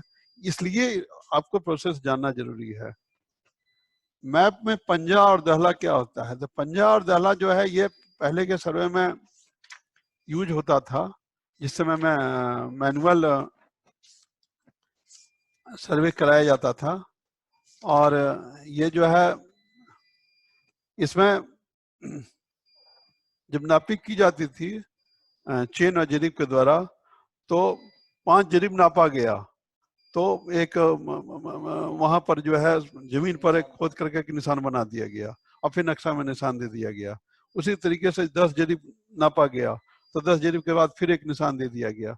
ये सब सारी जितने भी टर्म्स थे, ये सब मैनुअल नापी में इस्तेमाल होते थे, जिसका कि आज के समय में बहुत अधिक इस्तेमाल नहीं है। ये तभी आपको हो सकता है जब आप मैनुअली किसी का मैप बनाएं। अब मैनुअली मैप बनाने की आवश्यकता इसलिए नहीं पड़ रही है क्योंकि आपको अब 5 जरीब और 10 जरीब नापने की कोई जरूरत नहीं है। आप कितनी भी दूरी तक का डिस्टेंस नापना हो, आपके लिए आपके पास ईटीएस मशीन है, आप ईटीएस की सहायता से नाप सकते हैं। बहुत ऐसा नहीं है कि आपको बिल्कुल ही चेन की आवश्यकता है या टिप की आवश्यकता नहीं पड़ेगी। कहीं कहीं पर ऑब्स्टिकल ज्यादा मिलने की स्थिति में, कहीं बगीचा ही है या कहीं पेड़ पौधे ज्यादा हैं, और वहां पर आपको अगर नापी करनी है, तो हो सकता है कि आपको वहां पर आपके अमीन को टेप या चेन की सहायता से नापी करें। लेकिन वो बहुत बड़े एरिया का नहीं होगा। ये क्लियर है कि बहुत बड़े एरिया में मैनुअल नापी करके मैप का क्रिएशन नहीं होगा, और इस कारण से इन चीजों की बहुत ज्यादा आवश्यकता नहीं पड़ेगी।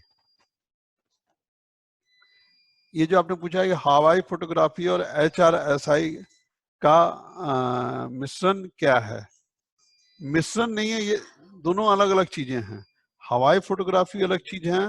हवाई फोटोग्राफ का मतलब ये हुआ कि लो हाइट पर उड़ाए गए हवाई जहाज के द्वारा फोटो खींच करके जो ऑर्थो फोटोग्राफ किए गए, और हाई रेजोल्यूशन सैटेलाइट, जो सैटेलाइट से जो इमेज लिया गया है हाई रेजोल्यूशन सैटेलाइट से, वो वाली, उसकी एक्यूरेसी और इसकी एक्यूरेसी में फर्क है।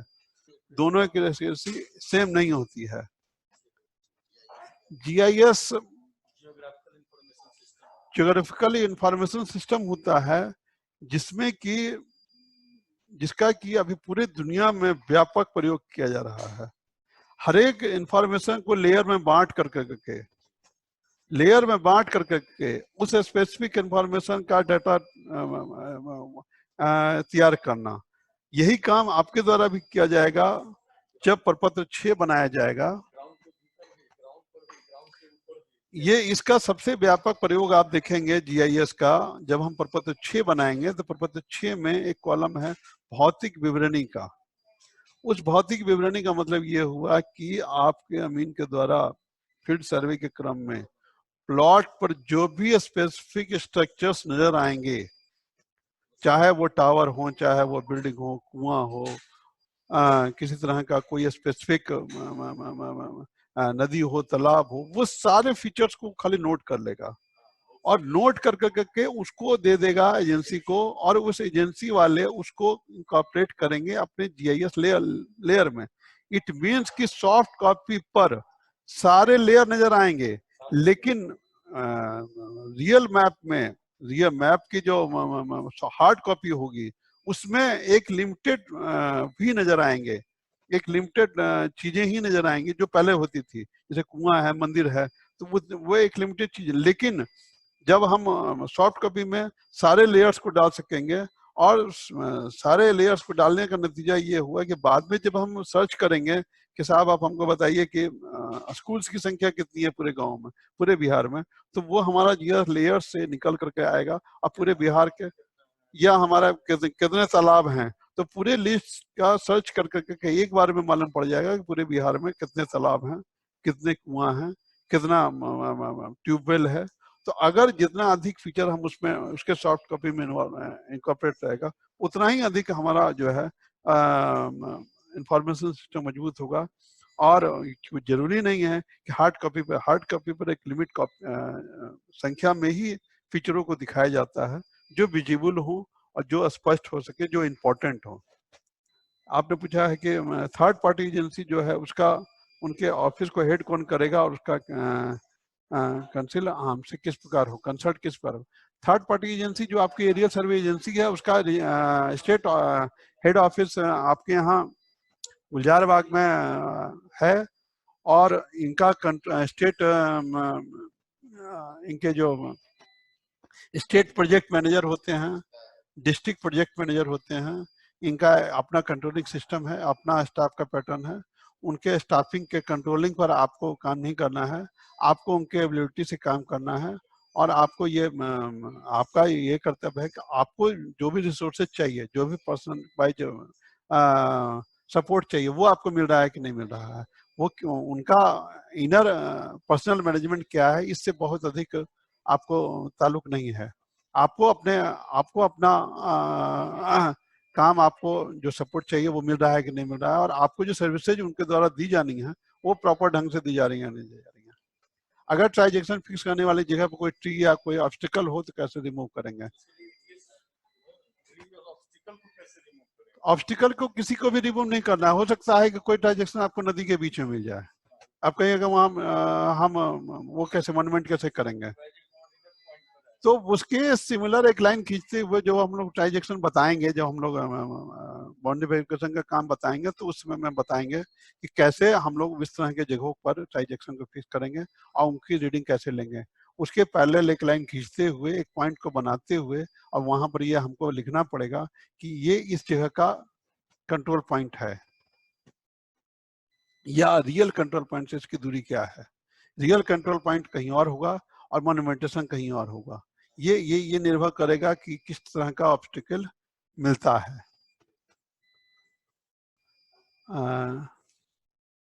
हाँ, एक मैप में अलग अलग स्केल यूज कर सकते हैं कि नहीं क्या? हाँ, तो मान लिया कैसे अलग अलग हुआ, एक जो मैप बने एक ही स्केल पर बने।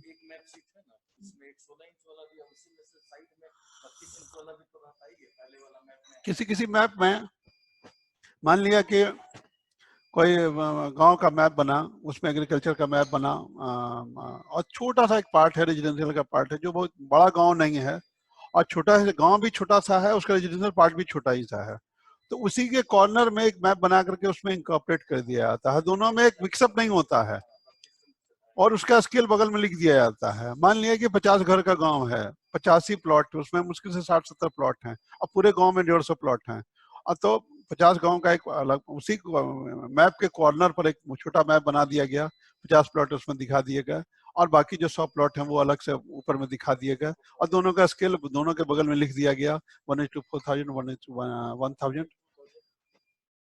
Thank you very much. आज हम लोग का क्लास यहीं खत्म करते हैं। कल हम लोग का भी पहला जो होगा वो कोऑर्डिनेट्स के बारे में होगा, उसके रीडिंग्स के बारे में होगा, जो हमने बताया हुआ। तो आप लोग वीडियो को भी कृपया यूट्यूब पर जो वीडियो हैं उनको जरूर देख लीजिएगा।